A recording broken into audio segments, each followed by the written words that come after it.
Meet Eliza Bleu. Who is Eliza Bleu? Well, that's a question a lot of people are asking, and it's really hard to get the truth behind that question. But how this all really started was Eliza Bleu is a really big critic of Andrew Tate.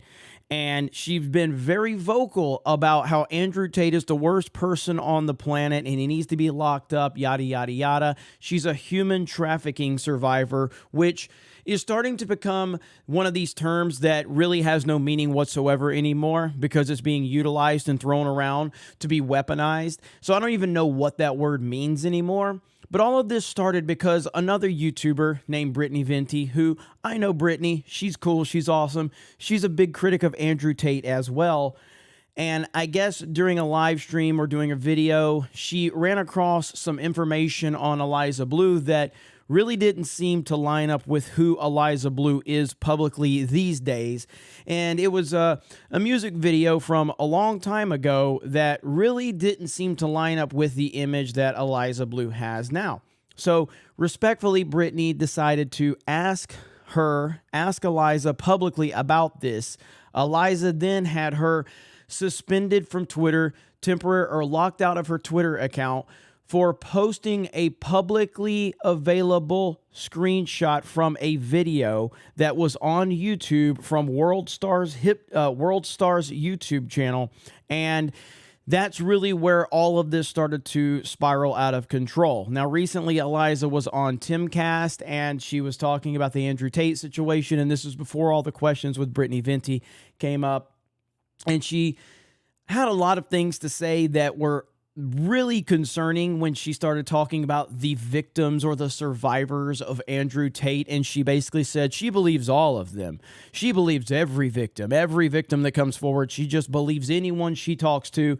And her purple hair probably should have been a giveaway to a lot of people, but she's also a darling of the right wing and the conservative movement, and a lot of them are failing to call out this situation. But once Brittany got suspended from Twitter, then the Quartering got involved, and he posted the same screenshot. He got locked out of his Twitter account. Then Yellow Flash got locked out of his Twitter account for doing it. Then Camelot got locked out of his account for doing it. But luckily, the Quartering has returned. And this is the return tweet. And this thing just continues to get more and more complicated by the day. Now, as I make this video, Tim Pool is currently tweeting out about it, and he's basically throwing the Quartering under the bus. He says, "We had the Quartering booked for last night. He bailed on us. We've had Shane Cashman working on the story. People are still mad at us.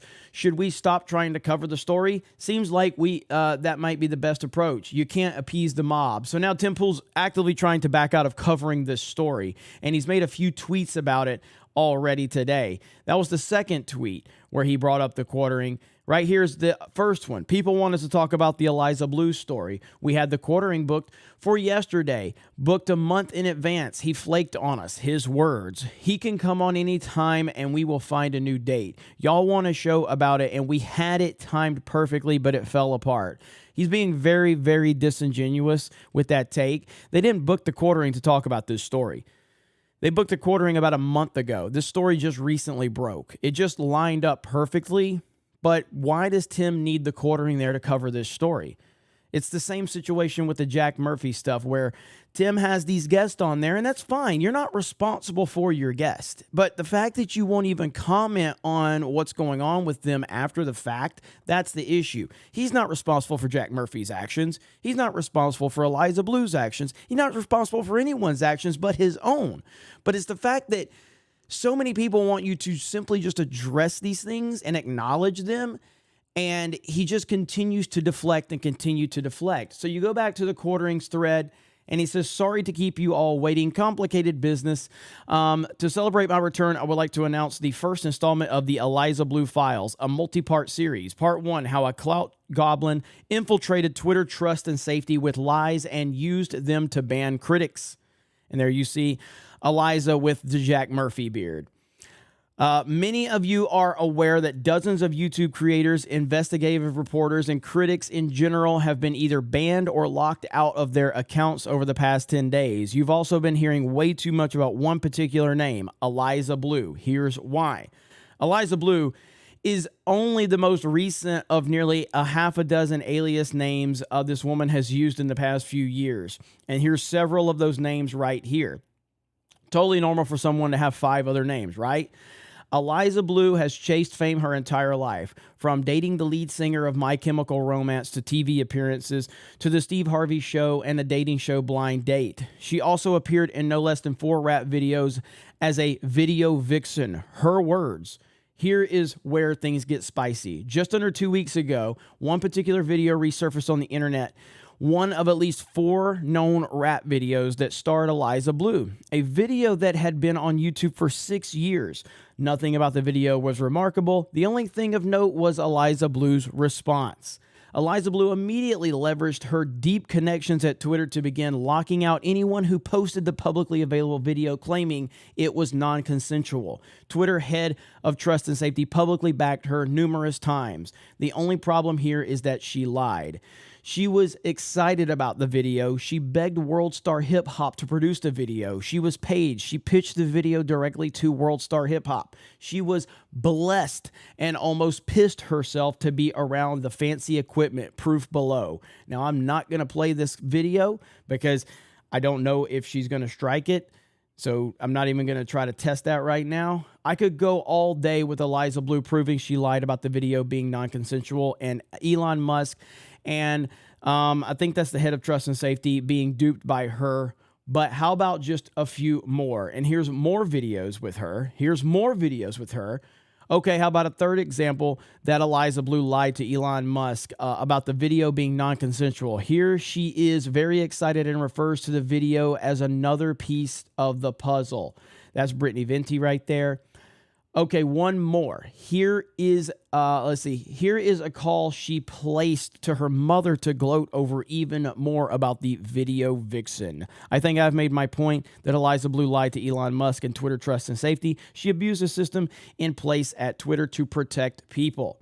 To add even more evidence to this situation, here is an email, allegedly an email, talking about that she was paid for the video and that they own the full rights. That's from World Star Hip Hop. Starring in music videos was a career choice for Eliza Bleu. Here are a few more examples, and the list goes on and on. We recently had a video from the conservative site Red State talking about the Eliza Bleu situation. That has been scrubbed from the internet now.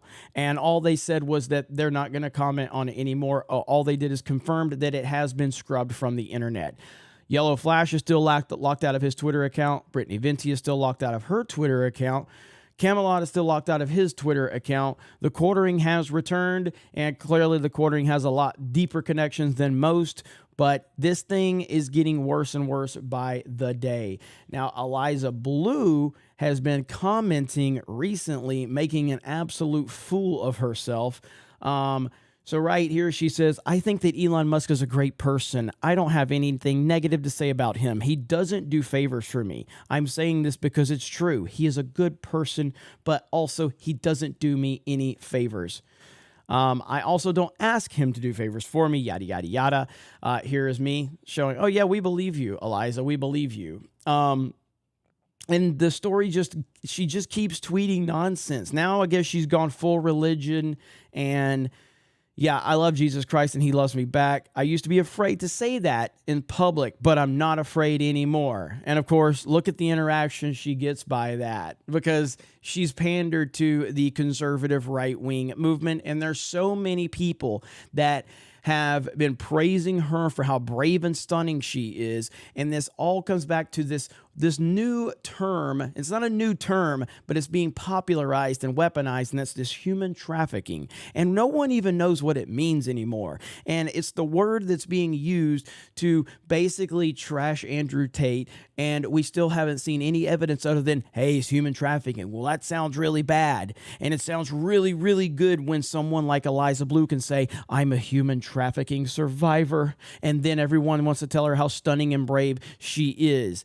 And I just think the whole situation is going to get very, very messy. And there's a lot of people that don't have the balls to comment on this right now. And that reminds me of the Jack Murphy situation, where a lot of people that were friends with him or hyped him up and built him up didn't want to comment. And again, it's no one's place to actually answer for Jack Murphy. But these are the same people that if this was someone on the different political side, they would trash them constantly. So you guys let me know your thoughts in the comments below. We'll continue to follow all of this and call it out and address it as things play out. Have a great day. We will talk to you later.